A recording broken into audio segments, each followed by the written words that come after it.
everybody. Welcome to The Man Who Beat the Man Who Beat the Man. This is the official podcast of yesterday's Negro League Baseball Player Company, YNLBPC. My name is Dennis Biddle. I would like to start by saying thank you for tuning in and spending your valuable time with us today. Whether you're listening in on YouTube, Facebook, Instagram, X, or any other favorite podcast platforms, we see you and we appreciate you. Before we get started, I want to ask you for a quick but powerful favor. Make sure you like, share, and subscribe. Whether you're on YouTube, Facebook, Instagram, or X, or any other favorite podcast platforms, your support helps us amplify this legacy and keep these stories alive for the world to hear.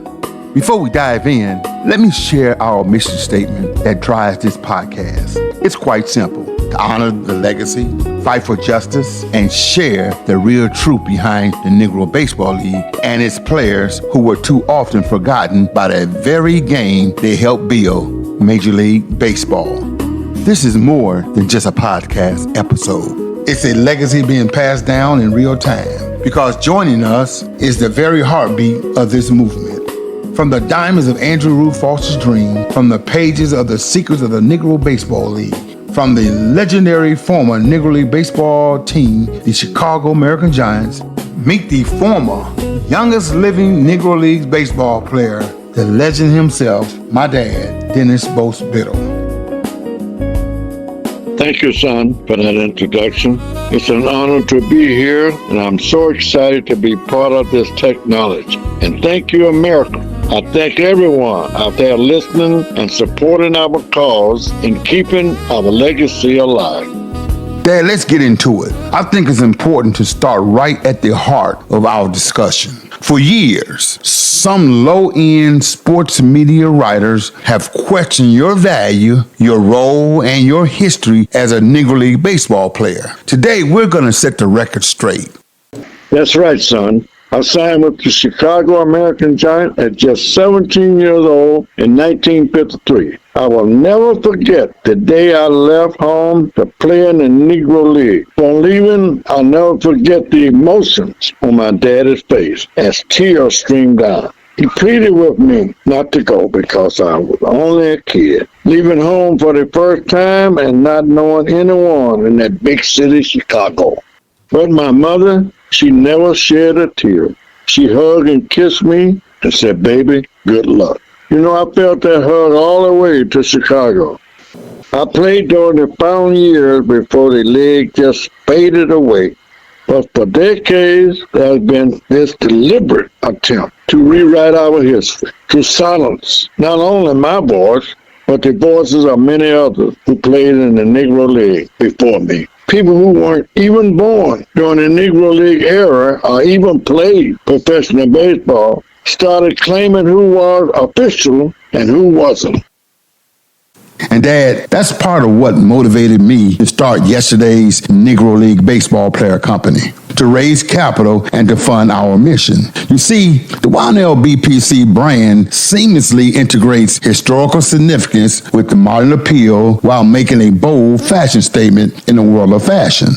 Our brand symbolizes education, quality, fashion, and price, all while protecting the heritage values. And of course, respectfully paying tribute to the enduring legacy of one of the greatest eras in American sports, the Negro Baseball League. Absolutely, son. MLB have finally acknowledged the Negro League as major league. But when it comes to financial support and pensions and benefits, some of the former Negro League players that are still living, who made this history possible, are still being left behind. Before we go any further, Dad, I'm going to pause for a moment and say something that's been on my heart. You know, this podcast, this platform, it just didn't just appear out of thin air. It's the result of years of hard work, sleepless nights, and a family that given more than most people will ever know. Our family, my wife, my siblings, my cousin and uncles, and even the next generation have made real sacrifices. hands, not just with time, but with their wallets, their prayers, and their patience. They stood behind us, even when this mission didn't even bring in one dime, even when it looked like no one was listening. That's true, son. So true. Without them, none of this would have been possible.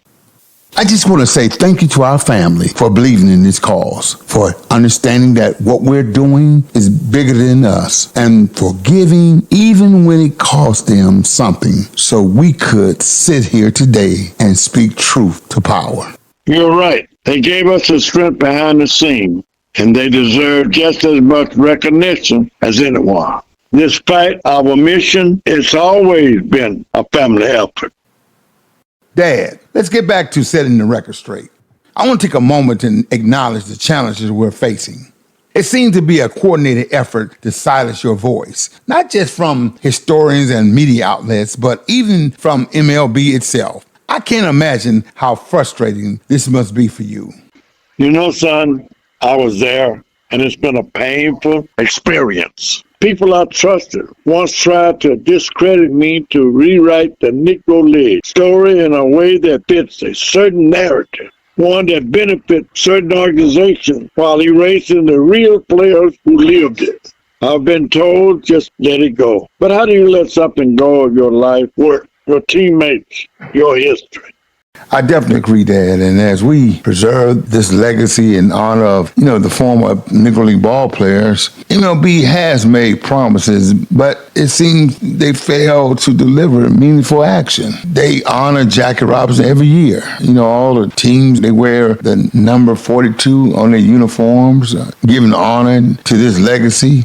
And it should be respected. I agree on that. But let the record speak. Jackie Robinson really wasn't the first African-American to play in a major league.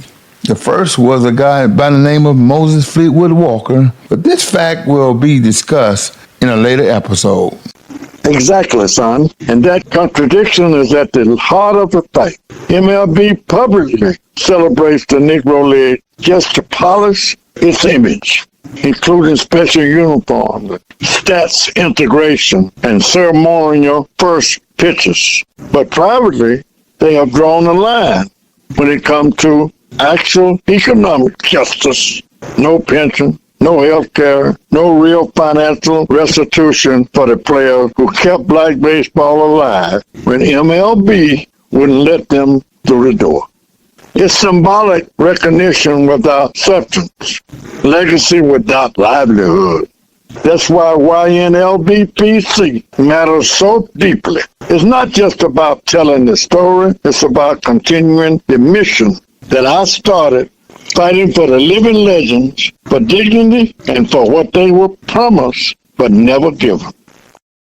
Dad, after more than 20 years of striving to keep the YNLBPC brand's legacy alive and introducing it to the retail industry, I've come to realize something. Our struggle wasn't just with the Major League Baseball. Major retailers like Walmart have also continuously denied us a seat at the table. Despite all our persistent efforts to secure vendor contracts, these contracts that will allow us to sell the YNLBPC brand merchandise in their stores and generate funds to honor the Negro Baseball League's true history. We've been met with closed doors time and time again. And I'll be honest with you, Dad, it's been deeply disheartening. Do you remember those days? It's been just over 20 years since you and 17 other former Negro League baseball players stood by me in Fayetteville, North Carolina to help launch the YNLBPC brand. I remember it like it was yesterday. It was a Sunday afternoon after church. I turned to my wife and I said, "Take me to Walmart Superstore." I walked in, introduced myself to the manager and said, "How would you like to host a meet and greet with former Negro League players?" His face lit up like the sun. He didn't hesitate. He said yes. That event was a true success. We pulled off something extraordinary, a partnership with the largest retail chain in the world. And we did it with very little funding. Our biggest asset wasn't a logo or a business plan. It was the living legends, the men who carried the weight of the Negro Leagues in their spirit. That day, Dad, we made history. Even now, I still carry hope in my heart.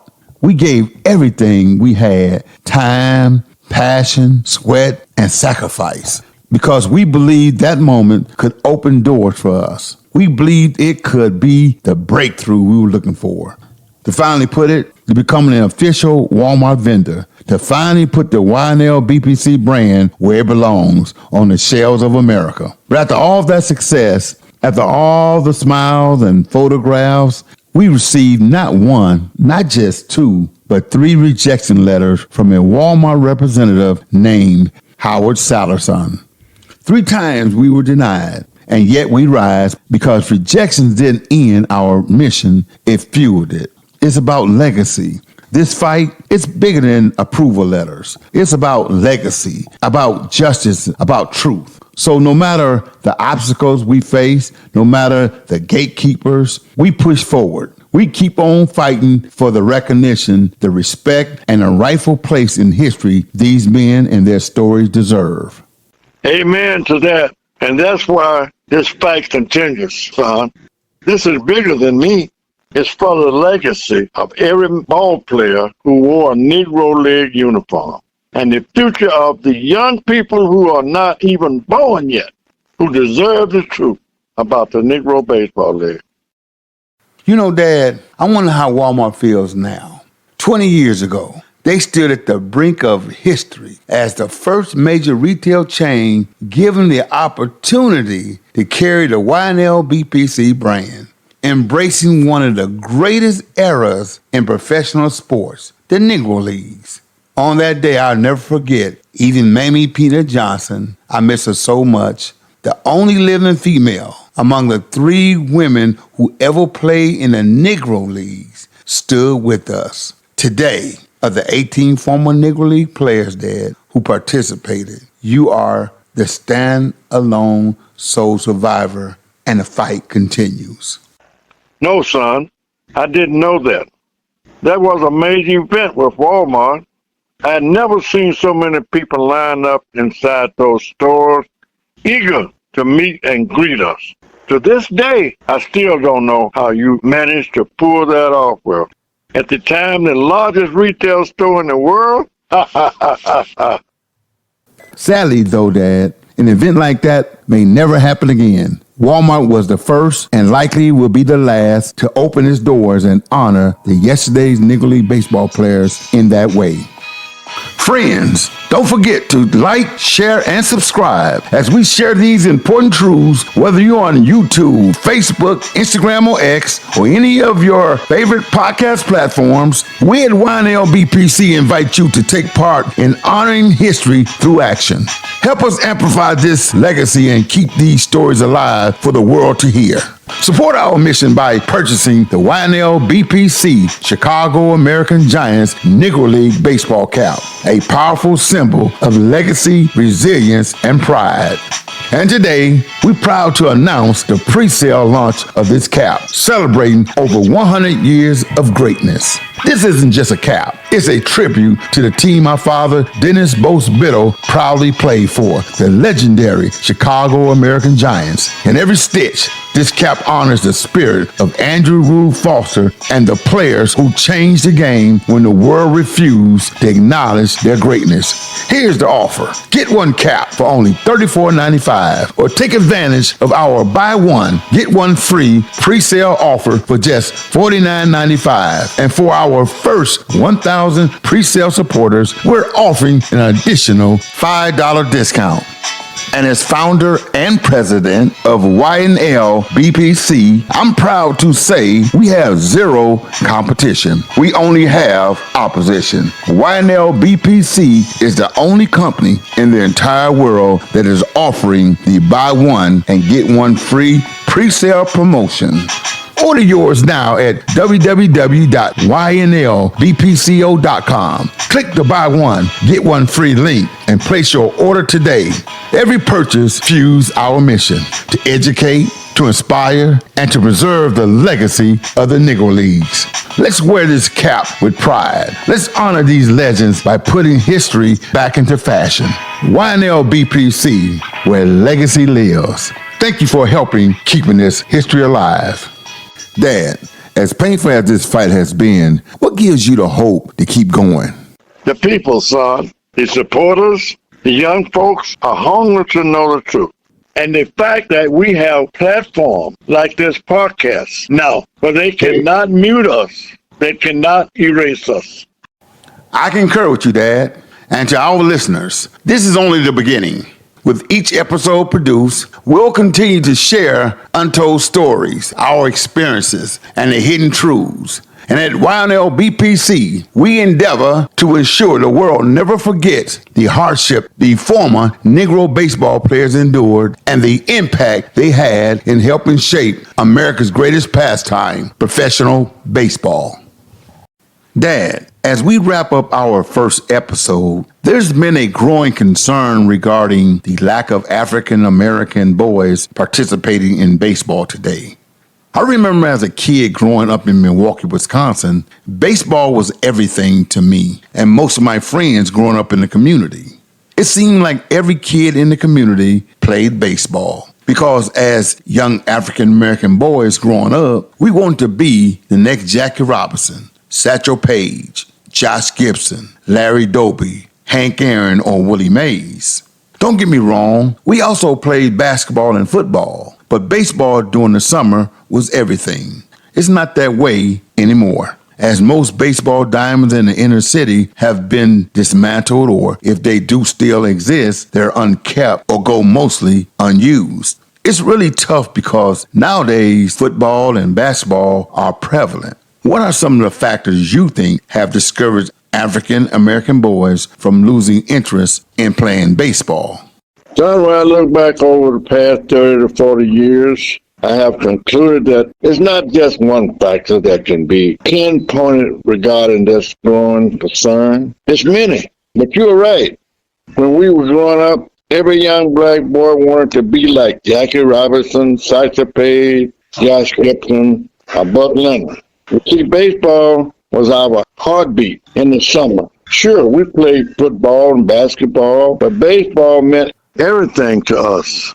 Today, most kids, not just kids, but the average sports lover, they don't even know the true history of the Negro Baseball League. Most people only know what they were told. They just don't know the truth.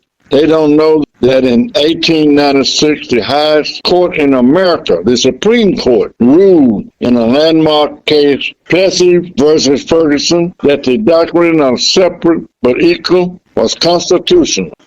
They just don't know the truth. I definitely agree that the Supreme Court's decision allowed for the legal enforcement of racial segregation in public facilities, including transportation. Most people don't know that this ruling also became the legal foundation for the Jim Crow laws across the United States for over 50 years. And I believe this was, at that time, the case that the Major League Baseball owners used, or shall I say, hid behind, to justify getting rid of people of color from playing professional baseball. And the ramifications of these types of rulings, they lasted till the fading away of the Negro Leagues by 1960. Son, when folks hear the word Jim Crow, they think of signs and laws on a page. They don't always hear the sound of it, the grind of a bus engine. 3 o'clock in the morning, the howling click of our cliques on the hotel step we couldn't even go into. The silence that fell when a white man stepped off a porch and looked our way. Riding the road with the Chicago American Giants wasn't just about getting from one ballpark to the next. It was learning how to live in two worlds at once. We would load up our bus at midnight after a doubleheader. Winter was fog from the summer heat, everybody trying to catch whatever sleep they could. If the bus stopped, we couldn't just walk into any restaurant. A sign would tell you where you could sit, where you could eat, where we could even use the bathroom. More than once, we ate behind the bus, food partial from brown paper bags, while players from the other team would go inside and laugh. Some nights, when hotels wouldn't take us, we slept on the bus. my back against a suitcase, waking up stiff and ready to play like that's the natural order thing. It wasn't natural, but it was necessary. There were times when we were greeted by kind hands, black families who opened up their kitchen and porches because they knew what it meant to see young men travel and carry their pride on their shoulders. The black communities along those routes treated us like ambassadors. They tell stories, play the radio loud with gospel and blues, and for a little while, you felt at home. That warmth held us together. It was not only hospitality, it was survival. But there was humiliation too. But I remember playing in a game in a town where the umpire calls felt different when the crowd was mostly white. I remember police lights sweeping across the fields once after the scuffle started in the stand. I remember being refused services after a long, hard day's work on diamond and having to carry that anger onto the field as fuel. See, son, you learn to play with your mouth shut. Keep your dignity even when somebody tried to take it from you. The ballpark was also our sanctuary. Out there under the lights, when the leather met the wood and the crowd cheered, we were nothing but baseball men. We swung, and we drove, and we hustled. And the cheers that came from black neighborhoods and from young boys and who saw themselves in us, those were the rewards. We weren't just athletes. We were proof that talent and heart didn't belong to one race. That's what kept us moving forward through the long miles and long nights. The most painful of all was watching the slow fade, seeing doors slowly open, a little bit for a few men, but not for the many who had given so much. And the ruling you mentioned and the way it was twisted to justify segregation put a legal shadow over our lives for decades. Major league owners found ways to look the other way or to use those rules as cover. Once Jackie Robinson signed and debuted with the Brooklyn Dodgers in 1947, breaking Major League Baseball color barrier, the integration of Major League Baseball began. See, son, this was both the triumph and the beginning of the decline of one of the greatest eras in American professional sports. As MLB began signing away the Negro League best players, we call it the death blow to the Negro Baseball League. This demise actually started in 1948 with the collapse of the original Negro National League. This was the year often cited as the symbolic end of the Negro League prime era. As the Negro League carried on, many teams shifted to barnstorming games for survival. As attendance started decreasing, as fans followed black stars in the major leagues instead, it felt like every signing, every decision was another piece of our history being chipped away without us getting the full measure of what we deserve. And in 1960, the official end of the Negro League played its last season. You see, organized professional baseball, as we know it, came to an end after 40 years of toughness, brilliance, and legacy. If I had one message for those young African American boys today, it's this. Remember how much we love the game and why. Baseball gave us a voice when so many wanted to shut us up. It taught us discipline, teamwork, and that no one can take your dignity when you hold it tight.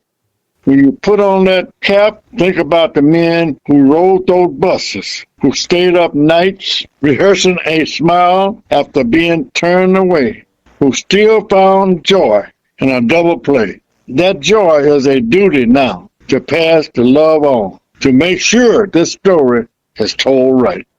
Dad, as we are on this subject, tell us about a single moment on the road that still stays with you. A small kindness, a big insult, or a play in a game that changed you forever.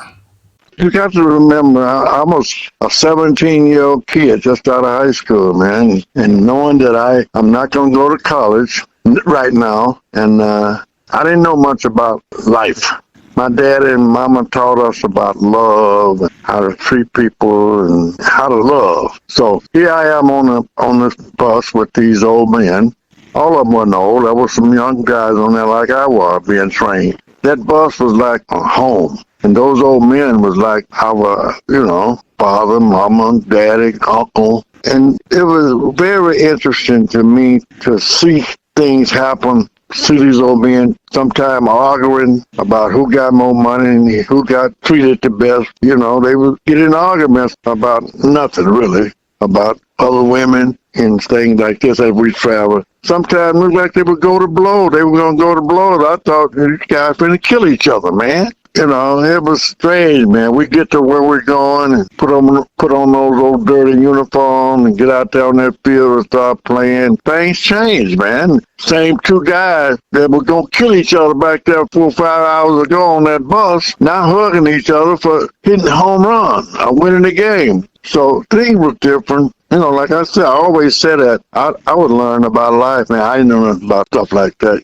We get those gas stations that sold food, canned goods and stuff. They would sell that to us, gas, and we could buy the bologna. We would buy a whole stick of bologna, man, for the buck. A whole stick of bologna, a loaf of bread, a couple loaves of bread, and 4 or 5 liters of Coca-Cola. Back in that day, it was RC. They called them RCs, colas. That was life on that bus, man. And the summers that we had on the bus was not summers that they was hunk. It was a hunk of meat. They cut off of that bologna and put between 3 or 4 slices of bread. Man, that was a meal.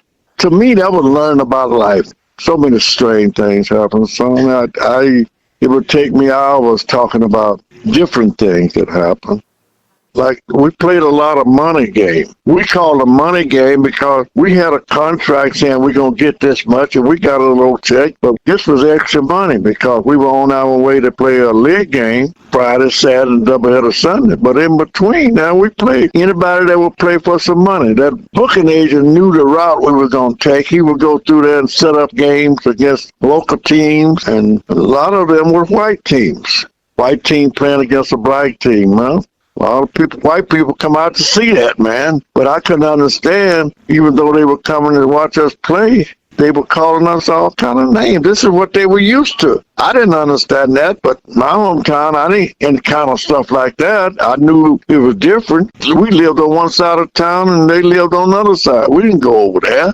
So when I heard all that negativism, nigger, and black boy, and tar baby, and all that kind of talk, that was kind of new to me, the way it was presented. But I'll never forget, man, the first time it happened, Double Duty, he was a coach. He grabbed me in my collar in Nashville, Tennessee, I think it was. And he said, boy, if you let that negativism affect you, play on that field, you ain't going to make it. And he kept saying that to me. But the young guys on now, they were ready to fight. They didn't like that nigger calling, name calling and stuff. But those old men, and I sat there looking in their faces, man, they were used to that. They had been going through it for many years. And we were just not hearing it for the first time. But they told us that you got to be able to look at that, hear, not even hear it. Just look at it and not hear it. And I said, how the hell you going to look at something and call you a name and not hear it? But that was the way things were. We had to do it. And as I look back over my life, son, that was the most difficult thing I had to do. The most difficult thing I had to do was look at that and not even hear it. It doesn't affect me now, but it happened in my life. I didn't hear it. That was life, man. But getting back to the question concerning why African-American boys are not playing baseball, the primary reason is economics, son. Most of the baseball diamonds in our communities have been torn down, and the few that remain are often left unkept. Meanwhile, basketball courts are everywhere. And basketball, well, all you need is a ball. You don't even need shoes sometimes. But in the past, community baseball league, little league, sandlot ball, church league was very strong. When our kids played baseball in the late 60s and 70s, the little league team was sponsored by churches and black businessmen. But today, due to the economic decline in our black communities, many inner city programs have dissolved. Kids in our community who want to play baseball must join a traveling team, which are expensive and often suburban, creating an economic and geographic barrier. Baseball is different. You need gloves, you need bat, helmet, cleats, and a whole team. And for many families in our inner city, that's just too expensive. On top of that, schools don't support baseball the way they once did. Scholarships are limited compared to football or basketball, and the kids naturally follow the path where opportunities are open. But here's what concerns me the most. Major League Baseball hasn't done enough to keep our children connected to the game. They highlight Jackie Robinson, of course. Once a year, they wear the Negro League jerseys on the weekend. But that doesn't replace investing in real youth programs in our community. Basketball and football may dominate the spotlight in our community, but that doesn't mean baseball has lost its spirit. It just means the system hasn't made room for our young people to dream in it anymore. That's why we are here, son. That's why YNLBPC matters, to remind the next generation that baseball was and can still be our game too.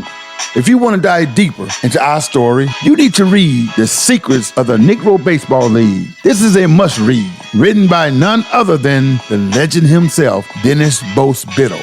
This book pulls back the curtain and reveals the truths that history books often leave out. This is no doubt that Bose dedicated his life to fighting for the players, their families, and the legacy they built. If you want to know the role Bose played and why Major League Baseball finally made the decision to include Negro League stats as part of MLB history, you can order your copy today for just $19.95 at YNLBPCO.com. Don't forget, like, share, and subscribe. Whether you're on YouTube, Facebook, Instagram, X, or any other your favorite podcast platforms, every purchase helps support our mission to keep the legacy alive. Preserve the voices of these players and ensure that their story is never forgotten. Remember, every purchase helps support our mission to keep the legacy alive. Preserve the voices of these players and ensure that their story is never forgotten. In closing, I want to express my heartfelt gratitude to you, Dad, for allowing YNLBPC to join you in this monumental occasion today. The challenges you and other former players face are unimaginable. I've watched how you successfully fought for many years for the former Negro League living players to get a pension or some type of financial benefit package from Major League Baseball. I remember during those 30-plus years, there were over 400 men and one woman of the 3 black women who played in the Negro Leagues, Mamie Peanut Johnson, still living at that time, being represented by the YNLBP organization founded by you and Mr. Sherwood Brewer, whom I will never forget, in 1996. Sadly, though, by your efforts, Major League Baseball finally decided to do what's right and give back to those former Negro League players who paved the way for so many current players today. Unfortunately, by the time this MLB decision was made, most of the 400-plus players, Dad, including Mamie Peanut Johnson, had gone on to be with the Lord. As you approach your 90th birthday on June 24, 2025, what reflection do you have on your remarkable life journey?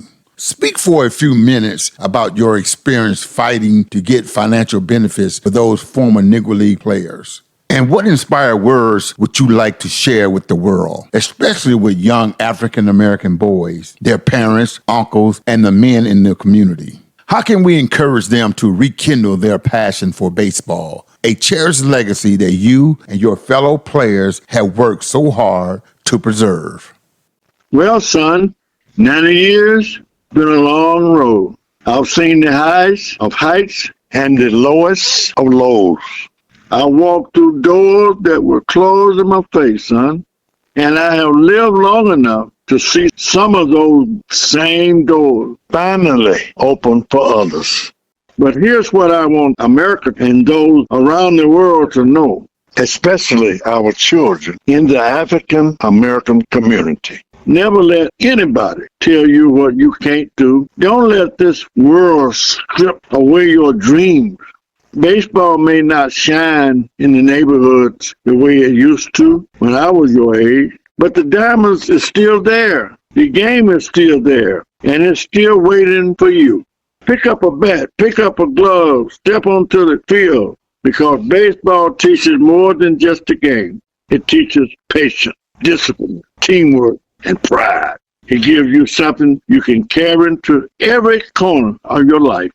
Parents, uncles, mentors, remember, these are our children, our future. We owe it to stand by them, walk them to the ballpark. Just remind them that this game was ours, too.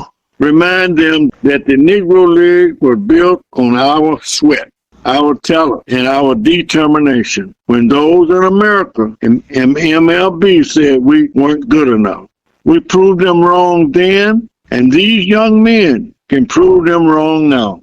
So my message is simple. Keep dreaming, young people. Keep fighting, and never let the flame die out. Baseball belongs to you, just like it belongs to us. And if you love it, it will love you back. And from the bottom of my heart, thank you for supporting the mission and keeping our history alive. Don't forget, friends, like, share, and subscribe to your favorite podcast platform. Have a blessed day. Well, America and around the world, you just heard it from the horse's mouth. The man who beat the man who beat the man. My dad, Dennis Bose Biddle, the youngest living player of the former Negro Baseball League Chicago American Giants. And with those powerful words from the man who beat the man who beat the man, Dennis Bose Biddle, the youngest living player of the Negro Leagues, we bring today's episode to a close. His journey, his wisdom, his challenge to the next generation remind us that this legacy is not just history. It's a living call to action. Baseball, community, pride, and perseverance belong to us all, and it's up to us to carry it forward. If today's conversation moved you, we encourage you to support our mission.